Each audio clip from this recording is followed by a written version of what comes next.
Assalamualaikum warahmatullahi wabarakatuh. Kenalkan, nama saya Dimas Bagus Waskito. Saya dari Prodi Mekatronika. Saya sebagai mahasiswa D3 di Poman Astra. Saya di sini akan menjelaskan tentang kiat sukses di studi akhir. Bagaimana sih caranya? Menurut saya, yang pertama, tujuan kuliah. Ini termasuk yang awal-awal banget ya. Kayak kita kuliah itu buat apa? Ada yang bilang yang satu, karena ingin mengasah skill. Yang kedua, mungkin karena dipaksa oleh orang tua. Yang ketiga, atau ingin mencari pekerjaan, atau mungkin yang terakhir kita nggak tahu ini. Udah akhir-akhir ini kita nggak tahu tujuan kita kuliah itu buat apa. Ya, itu akan masalah ke depannya. Makanya kita harus tahu tujuan kuliah kita buat apa, untuk kita ke depannya lebih enak gitu, lebih mudah, lebih nyaman. Ya. Yang kedua, kita buat rencana kegiatan. Ya, kayak saya ini di tingkat 3 itu gak jelas. Maksudnya gak jelas kayak gimana? Satu hari itu udah ada 2 kegiatan. Misalnya yang satu, emang ini contohnya. Yang satu itu online, yang lo harus masuk. Yang satu lagi itu offline, lo harus ngerjain project. Lo harus tahu dengan rencana kegiatan lo kayak gimana. Lo harus bisa kayak paginya lo online, siangnya itu bukan ngerjain project, atau mungkin lo online terus karena emang harus ada tuntutan di online. Jadi lo harus tahu rencana kegiatan lo apa di hari itu, supaya kedepannya lo lebih jelas, kayak nggak jelas gitu. Yang kedua, yang ketiga, kita fokus sama prioritas pekerjaan kita. Ya, udah saya bilang tadi, di satu hari itu mungkin ada 2 kegiatan. Yang satu ada tuntutan buat online, yang satu ada tuntutan buat project offline. Nah, misalnya satu hari itu kita harus tahu prioritas kita yang mana. Misalnya project ini harus dikerjakan, harus ada progres di setiap harinya, dan akan dipresentasikan di akhir semester.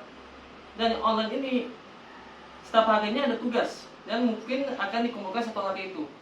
Hari itu juga, ya lo harus bisa thinking lah. Kayak bagaimana sih kita, yang mana yang kita terlebih dahulukan. Kalau dari masalah itu kita bisa ngambil yang lebih jelas, ya kita lebih ke online-nya dulu. Tugas hari itu juga baru kita mulai ke yang project, kita nyicil. Nah, habis itu kita sudah tahu prioritas kerja yang mana. Yang keempat, kita tuh jangan menunda-nunda pekerjaan kita. Kayak gini masalah menunda. Kita tidak perlu menunda-nunda. Kayak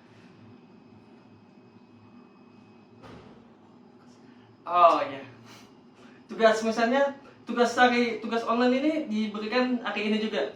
Ya, lu jangan nunda-nunda. Malahan maaf. Misalnya ada tugas di online, dikumpulkannya minggu depan. Nah, terus lu ada waktu luang itu. Nah, lu jangan nunda-nunda. Kalau bisa kita selesaikan di hari yang renggangnya, supaya di hari liburnya itu kita bisa santai, supaya kita tidak kelabakan. Apalagi ada kejadian ngerjainnya di H-1 sebelum pengumpulan. Nah, yang jelas, yang keempat, intinya jangan nunda-nunda pekerjaan yang diberikan. Yang kelima, ini yang paling penting. Kalau bisa, ini yang harus dilakukan. Meluangkan waktu untuk istirahat. Kenapa? Ya karena kita bukan sistem, kita bukan mesin, kita bukan robot yang akan selalu bekerja. Kita itu butuh istirahat. Ya paling nggak luangkan waktu seminggu itu, ya kita dikasih 7 hari. Paling kita kasih ya paling nggak 1 hari 2 hari lah buat istirahat, tanpa memikirkan apa itu project, apa itu tugas, apa itu PPT, apa itu ya berhubungan dengan pikiran. Ya namanya lainnya self healing lah. Nah, ini sih yang keenam. Jangan menyerah. Maksudnya gimana jangan menyerah? Ya lo harus berusaha. Misalnya saya di tingkat 3 ini dikasih proyek sama dosen saya. Ya, di situ saya disuruh ngulik-ngulik. Dan ketika saya nanya ke dosennya selaku, dia bilang, saya nggak tahu. Wah, dosennya nggak tahu, apalagi kita sebagai mahasiswa. Nah, di situ saya mulai menyerah, kayak, aduh, gue harus ngapain sih? Nah, tiba-tiba teman saya, partner saya nyaranin buat ikut pelatihan. Nah, saya ikut pelatihan yang jarak jauh, ya, yang nama juga usaha. Lalu ya selesai. Stuck itu, kendala itu yang tidak bisa kami kerjakan, lalu langsung selesai gitu. Nah, intinya apa dari yang ini? Intinya kalau lu mendapati sebuah masalah, ya lu harus berusaha.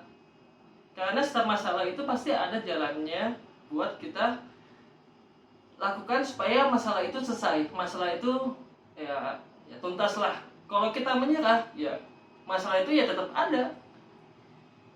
Ya, intinya ya jangan mudah menyerah. Kita harus usaha. Ya, mungkin itu saja yang bisa saya sampaikan. Saya Dimas Bagus Waskito pamit. Assalamualaikum warahmatullahi wabarakatuh.